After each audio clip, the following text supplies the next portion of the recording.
Glass के अंदर सफेद कपड़ों में लपेटी हुई ममीज सीधी लेटी हुई है, जिनके चेहरों पर पतली पट्टियां हैं। इनमें से एक मम्मी के सामने छोटा सा बोर्ड लगा है, pharaoh son of the sun god. Just imagine कि कभी इस मम्मी के सामने हजारों लोग जमीन पर झुककर इसको सिर्फ राजा नहीं बल्कि गॉड का जिंदा रूप मानते थे, जिनके लिए इस इजिप्शियन सिविलाइजेशन के लोगों ने लिटरली साइंस और मैथ्स के वो एल्गोरिदम्स डिजाइन किए जिन्होंने इन मैसिव स्ट्रक्चर्स यानी पिरामिड्स को पॉसिबल बनाया, जो आज भी कुछ लोगों को एलियन द्वारा बनाए हुए स्ट्रक्चर्स लगते हैं। पर यह कैसे हो सकता है कि एक इंसान इतनी पावर होल्ड कर ले, इतना कंट्रोल ले ले कि 3000 साल तक चलने वाली सिविलाइजेशन उसके एक साइन का इंतजार करे, उसे गॉड माने और आखिर गॉड कहे जाने वाले इन फैरोज का इजिप्शियन एम्पायर जो इतना एडवांस था कि पिरामिड्स जैसे मैसिव स्ट्रक्चर्स बना सकते थे, वो सिविलाइजेशन अचानक गायब कहाँ हो गई। तो आज की इस कहानी में हम इजिप्शियन सिविलाइजेशन की राइज एंड फॉल को डिटेल में समझेंगे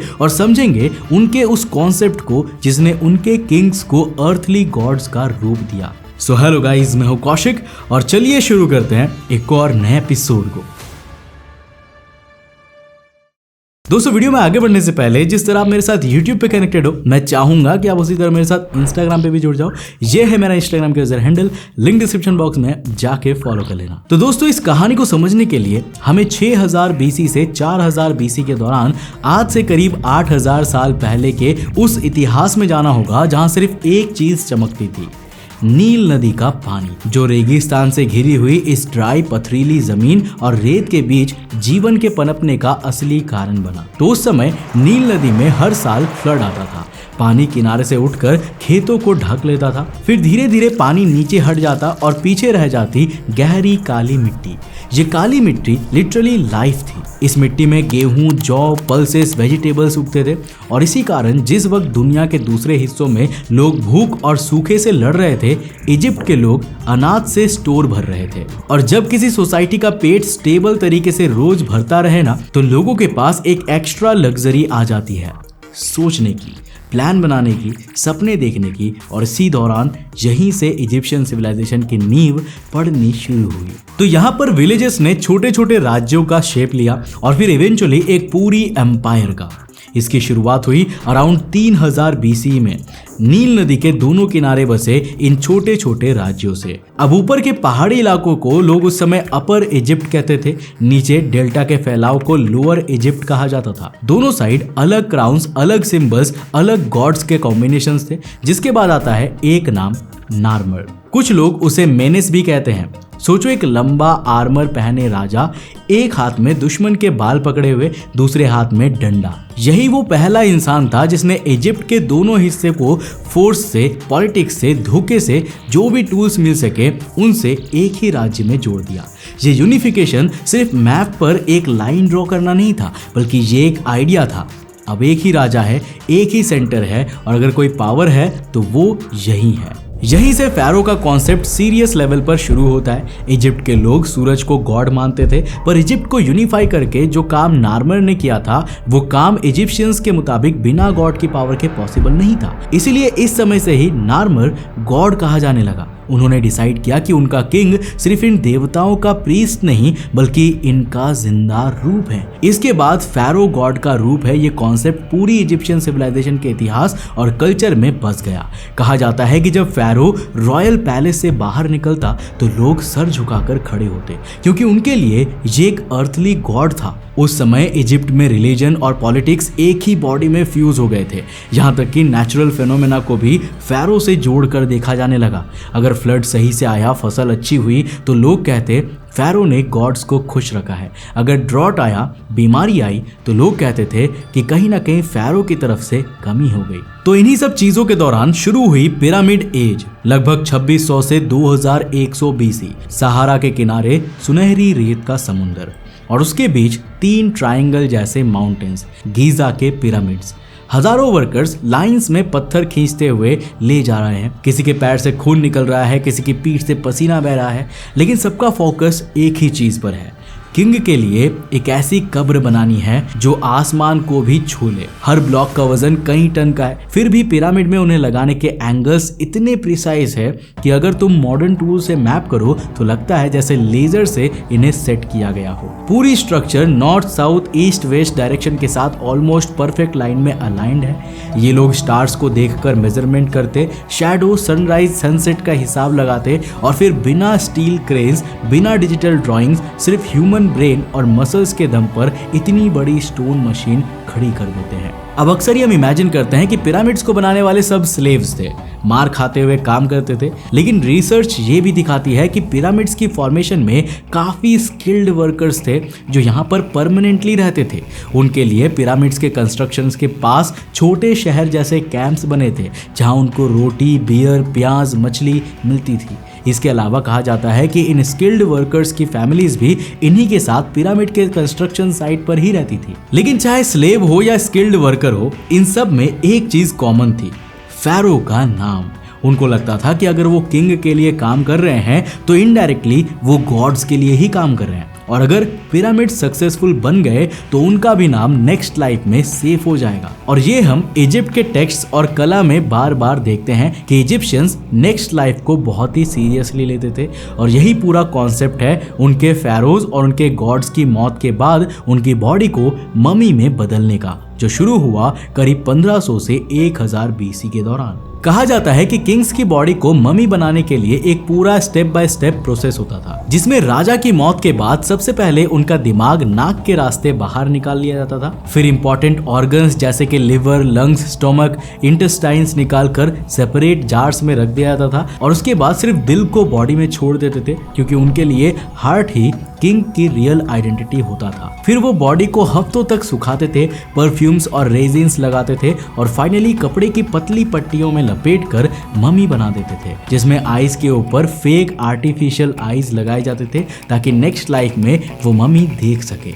इसके बाद उस ममी को एक गहरी ठंडी स्टोन चेंबर में रख दिया जाता था। उसके साथ ही अंदर अंगूर, रोटी, बियर, सोना, वेपन्स, ज्वेलरी और छोटे सर्वेंट्स के स्टैचूज भी रखे जाते थे।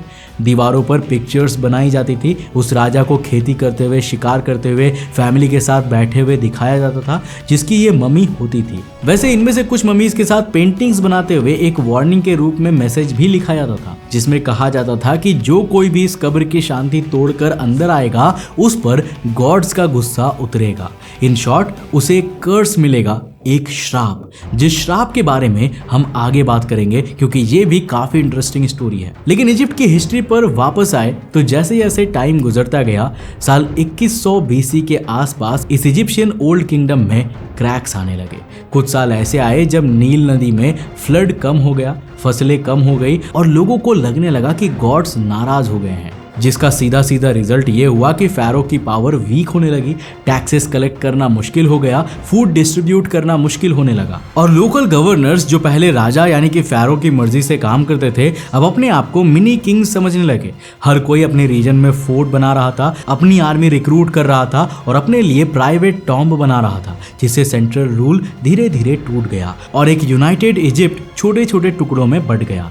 ये कुछ समय तक चला, लेकिन फिर सन 2000 BC का वक्त आता है जिसे हिस्टोरियंस फर्स्ट इंटरमीडिएट पीरियड बोलते हैं। एक ऐसी सेंचुरी जहां फैमिन, सिविल वॉर और weak political systems almost normal बन गए थे, जिसके बाद सन 1600 BC के दौरान शुरू हुआ मिडिल किंगडम। कुछ स्ट्रॉन्ग रूलर्स जैसे मेंतुहोतेप II, फिर सेनुसरेत और एमेनमेहत जैसे किंग्स धीरे धीरे इजिप्ट के हिस्सों को फिर से जोड़ते हैं। इस समय उनका फोकस ज्यादा प्रैक्टिकल होता है, कैनाल्स बनाना, इरिगेशन इंप्रूव करना, बाउंड्रीज सिक्योर करना, ट्रेडर्स को प्रोटेक्ट करना ताकि किंगडम दोबारा से स्टेबल हो सके।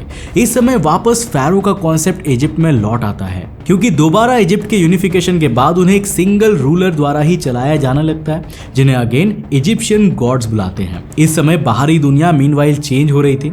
नॉर्थ ईस्ट साइड से नए लोग आ रहे थे जिनके पास अलग टेक्नोलॉजी थी, अलग वेपन्स थे, और यहीं से आता है 1500 BC के दौर, जब रूलर्स हाइक्सोस की नजरें इजिप्ट की समृद्ध सिविलाइजेशन पर पड़ती है और वो इजिप्ट पर हमला शुरू कर देते हैं। उनके पास horse chariots, powerful composite bows और एडवांस मेटल वेपन्स थे, जिसके कारण उन्होंने काफी आसानी से इजिप्ट का आधा हिस्सा कब्जा कर लिया था और इजिप्ट को अपने अधीन कर लिया था। इजिप्शियंस के लिए ये सिर्फ पॉलिटिकल डिफीट नहीं थी बल्कि एक रिलीजियस क्राइसिस भी थी। अगर फेरो एक गॉड किंग है तो कैसे पॉसिबल है कि फॉरेन किंग्स जिन्हें गॉड्स ने चूज ही नहीं किया उसके सैक्रेड लैंड पर रूल करे। जिसके बाद इजिप्ट में प्रीस्ट्स के प्रेयर्स और रिचुअल्स बढ़ते गए, लेकिन हाइक्सोस के मेटल और एडवांस्ड वेपन्स के सामने इनका पूरा सिस्टम हेल्पलेस लगने लगा। लेकिन यही हॉरर उनका टीचर भी बना। इजिप्शियन रूलर थेबन ने अपनी सेना को इस समय और एडवांस बनाने पर काम किया और हिक्सोस की टेक्नोलॉजी अडॉप्ट की,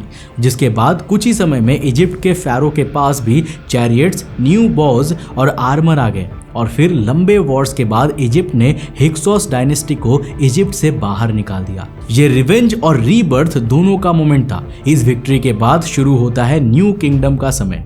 लगभग 1500 बीसी से 1000 बीसी के बीच ये इजिप्ट का one of the most powerful phase था, जब ये civilization copper tools, weapons, chariots और स्पेशली कार्व्ड टेम्पल्स बनाती है। इस दौरान हाथशेप्सुत जैसे फेरो अपने लिए पहाड़ के अंदर एक टेम्पल बनवाते हैं जहां सीढ़ियां ऊपर की तरफ जा रही होती है। इसके अलावा फेरोज इस समय ज्यादा ट्रेड, पीस और टेम्पल्स पर फोकस करते हैं, लेकिन उसके बाद आने वाले कुछ रूलर्स को लगने लगता है कि असली ग्लोरी सिर्फ वॉर से ही मिलती है। फॉर एग्जाम्पल तुथमोस III जैसे किंग्स आसपास के छोटे राज्यों के खिलाफ dozens of Wars campaigns run कर रहे थे और हर कैंपेन से और स्लेव्स और गोल्ड और हॉर्सेस आते थे। फिर आते हैं फेरो एखनातन, जिसके दौरान इजिप्ट में एक बहुत वियर्ड एक्सपेरिमेंट होता है। यहाँ एखनातन डिसाइड करता है कि पुराने सारे गॉड्स और फेरोज को अब इजिप्ट में नहीं पूजा जाएगा, बल्कि उनके बदले इजिप्ट में अब केवल एक ही भगवान होगा और वो होगा खुद एखनातन।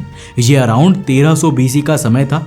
एखनातन के इस आदेश के बाद इजिप्ट में लगभग सभी दूसरे देवताओं के टेम्पल्स बंद कर दिए गए, पुराने आइडल्स तोड़ दिए गए, प्रीस्ट साइड लाइन कर दिए गए, यहाँ तक कि इजिप्ट की कैपिटल को नई जगह अमारना में शिफ्ट कर दिया गया। इन सब के बावजूद इजिप्शियंस उससे नफरत करते थे, वो सिर्फ उसे डर के मारे पूजा करते थे। इसीलिए जब एखनातन मर जाता है तो अगले रूलर्स लिटरली उसका नाम स्टोन से मिटा देते हैं, उसके द्वारा बनाए गए टेम्पल्स तोड़ दिए जाते हैं, उसके स्टैचूज तोड़कर दफन कर दिए जाते हैं, जैसे कोई कहानी इतिहास से मिटा दी गई हो। न्यू किंगडम के लेटर फेज में अराउंड 1200 बीसी इजिप्ट में एंट्री होती है फेरो रामेसेस II की। वैसे ये भी काफी हद तक एखनातन की तरह ही थे, लेकिन कुछ मामलों में राज्य चलाने में काफी बेटर और प्रैक्टिकल थे। फॉर एग्जांपल उसने भी शुरुआत में अपने जायंट स्टैचूज बनवाए, हर जगह अपना नाम लिखवाया, पर बैटल ऑफ कादेश में जब उसकी आर्मी हाइटिट्स के साथ टकराती है तो कोई क्लियर विनर नहीं होता और फाइनली एक पीस ट्रीटी साइन होती है,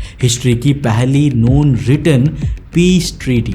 ऑफिशियल टेक्स्ट में रामेसेस अपने आप को हीरो दिखाता है, जैसे वो अकेला ही बैटलफील्ड में सबको रोक रहा हो। लेकिन अगर हिस्टोरिक टेक्स्ट में थोड़ा डीप जाओगे तो ये पता चलता है कि जैसे वो भी रियलाइज कर रहा था कि इतनी लंबी वॉर्स, इतना खर्चा और इतनी डिस्ट्रक्शन सस्टेनेबल नहीं है। इजिप्शियन रिलीजन मीनवाइल इस समय तक काफी और लेयर्ड हो चुकी थी। इस समय इजिप्ट में बुक ऑफ द डेड जैसे टेक्स्ट बन रहे थे जो इजिप्शियन रिलीजन के मुताबिक एक डिटेल्ड मैप बताते हैं कि सोल को आफ्टर लाइफ में कौन से गेट्स, कौन से मॉन्स्टर्स और कौन से जजेस फेस करने होंगे। और इजिप्ट के इन्हीं आफ्टर लाइफ टेक्स्ट्स में एक काफी इंटरेस्टिंग कॉन्सेप्ट है जहां पर एक देवता का जिक्र आता है जो लायन, क्रोकोडाइल और हिप्पो का कॉम्बिनेशन है, जिसका नाम है एमिथ। उसका काम सिंपल है, जो सोल अपनी जिंदगी में बहुत बुरे काम करते हुए फेल हो जाए उसे सीधा खा जाओ। ना कोई लॉन्ग टॉर्चर, ना कोई second chance, just second death, permanent disappearance. पर अगर तुम अपनी जिंदगी में अच्छे काम करते हो और पास हो जाते हो तब तुम मरने के बाद फील्ड्स ऑफ रीड्स जैसी हेवनली जगह पर एक पीसफुल लाइफ स्टार्ट कर सकते हो। इसके अलावा जैसे मैंने आपको कहा, इजिप्शियंस अपने फेरोज की मम्मी को दफनाते वक्त कई बार पेंटिंग्स के जरिए ये लाइन लिखवाते थे कि इनको डिस्टर्ब करने वाले को भगवान का श्राप लगेगा। इसलिए जब आर्कियोलॉजिस्ट हजारों साल बाद टॉम्स को खोलते हैं तो कई बार लोगों में यह बिलीफ फैल जाता है कि कर्स उन्हें मार देगा। तूतनखामन के टॉम को ओपन करने के बाद कुछ एक्सपीडिशन मेंबर्स की सडन डेथ्स ने 20th सेंचुरी में कर्स ऑफ द फेरोज का आइडिया और भी फेमस कर दिया, जबकि रियलिटी में उन आर्कियोलॉजिस्ट्स की मौत इन्फेक्शंस, डिजीज और एक्सीडेंट से हुई थी। लेकिन आज भी कई लोग उनकी मौत को उसी श्राप से जोड़ते हैं और इसीलिए कई लोग आज भी इन मम्मीज को छूना या उनके पास रहना पसंद नहीं करते। तो अब हम वापस आते हैं अराउंड 1080 बीसी के इजिप्ट में, जहां जैसे जैसे टाइम गुजरता जा रहा था न्यू किंगडम का शाइन फेड होने लगता है। दोबारा आसपास के साम्राज्य इजिप्शियन साम्राज्य पर हमला करने लगते हैं, ट्रेड रूट्स डिस्टर्ब हो जाते हैं, इकोनॉमिक सिस्टम बिखरने लगता है, अंदर करप्शन बढ़ जाता है, इकोनॉमी कमजोर होने लगती है और टैक्स कलेक्शन कम होने के कारण अब आर्मी के सोल्जर्स तक को सैलरी मिलना बंद हो जाता है, जिससे दोबारा लोगों का अपने फेरोज पर से ट्रस्ट खत्म हो जाता है और इजिप्शियन साम्राज्य दोबारा बिखरना शुरू हो जाता है, जिसे देखकर ऐसा लगता है जैसे एक टाइम का पावरफुल लायन धीरे धीरे भूखा, बीमार और वीक होता जा रहा हो और आसपास के प्रेडेटर्स उसे थोड़ा थोड़ा करके काट रहे हो। और इसके बाद शुरू होता है थर्ड इंटरमीडिएट पीरियड, लगभग 700 से 600 बीसी का समय।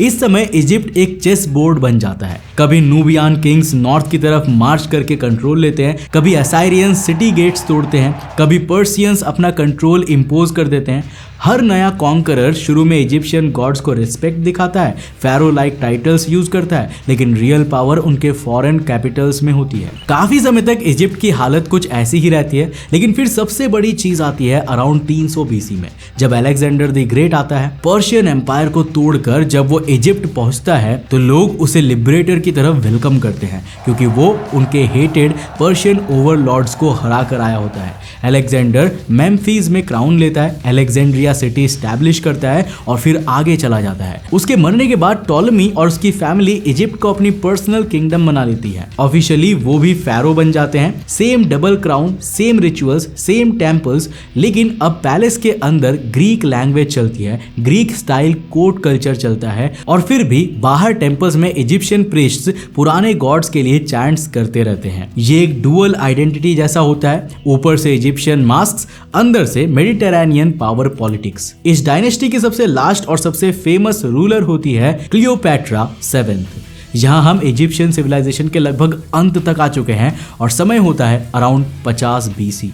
क्लियोपैट्रा को हम अक्सर सिनेमा में गोल्डन रूम्स और एग्जॉटिक ड्रेसेस में देखते हैं, पर रियलिटी ये थी कि क्लियोपैट्रा बहुत ही इंटेलिजेंट और पॉलिटिकली शार्प थी। रोमन रिपब्लिक उस वक्त एक जायंट शार्क की तरह हर जगह टेरिटरीज स्वैलो कर रहा था। क्लियोपैट्रा कभी जूलियस केसर के साथ अलायंस बनाती है, कभी मार्क एंटनी के साथ, सिर्फ एक रीजन से, ताकि इजिप्ट कंप्लीटली रोम का स्लेव स्टेट ना बन जाए। लेकिन जब एक्टियम की सी बैटल में मार्क एंटनी की फ्लीट ऑक्टावियन से हार जाती है ना, तो गेम ऑलमोस्ट खत्म हो जाता है। क्लियोपैट्रा समझ जाती है कि अब वो सिर्फ एक कैप्टिव क्वीन बनकर रोम के स्ट्रीट्स में परेड की जाएगी, जिस ह्यूमिलेशन को वो टॉलरेट नहीं कर सकती थी। इसलिए वो अपना खुद का फाइनल डिसीजन लेती है, अपनी ही जान लेना। लेजेंड के हिसाब से उसने एक पॉइजनस स्नेक से अपने आप को डसवा लिया था। अब उसके मरने के बाद 30 बीसी में इजिप्ट ऑफिशियली रोमन प्रोविंस बन जाता है। जो कुर्सी कभी नार्मर, जोसर, खुफू, हात्शेप्सुत, तुथमोस, अखेनातन, तूतनखामन, रामेसेस जैसे फेरोज की थी, जिन्हें हजारों सालों तक गॉड किंग का लेवल दिया गया, वो अब एक फॉरेन एम्परर के एडमिनिस्ट्रेटर्स के लिए सिर्फ एक और पोस्टिंग बनकर रह जाती है। पिरामिड्स रेगिस्तान में खड़े रहते हैं, लेकिन उनके आसपास अब रोमन सोल्जर्स मार्च करते हैं और उनके लिए ये सिर्फ पुराने जमाने की अजीब सी बिल्डिंग होती है। यही था इजिप्शियन सिविलाइजेशन का पूरा सफर, राइज, पावर, गॉड किंग्स और फिर धीरे धीरे कोलैप्स।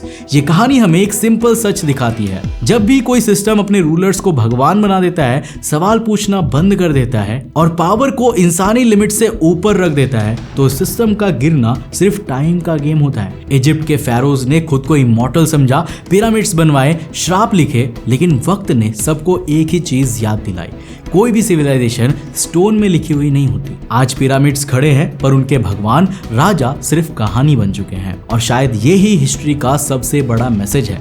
पावर चाहे कितनी भी डिवाइन लगे, अगर वो अकाउंटेबिलिटी और रियलिटी से कट हो जाए तो अंत में सिर्फ एक तारीख बनकर रह जाता है। उम्मीद है दोस्तों कि इस वीडियो से आपने काफी कुछ नया सीखा होगा और आपको ये वीडियो काफी इंटरेस्टिंग लगी होगी। अगर लगी तो इस वीडियो को लाइक कर देना, अपने दोस्तों के साथ जरूर शेयर करना। अगर आप नए चैनल पे तो चैनल को सब्सक्राइब करने के साथ साथ नोटिफिकेशन बेल को ऑन कर देना। और अगर आपको ये वीडियो पसंद आए ना, तो मैं आपको रेकमेंड करूंगा कि आप अगली वीडियो इसे जाकर जरूर देखना, जिसमें हमने बात किया है मॉन्स्टर ऑफ द ओशंस के बारे में। समुद्र के अंदर कुछ ऐसे मॉन्स्टर छिपे हुए हैं जिसके बारे में हमारे प्राचीन लेखों में लिखा रहता है, लेकिन हम उन्हें आज तक मिथिकल मानते थे। लेकिन आज की साइंस कहती है कि वो मिथिकल क्रिएचर्स वाकई में एग्जिस्ट करते हैं, लेकिन कहां पर, जानने के लिए इस वीडियो को जाकर देखना बहुत इंटरेस्टिंग है। मैं मिलता हूं आपको नेक्स्ट एपिसोड के साथ, तब तक के लिए बाय, जय हिंद।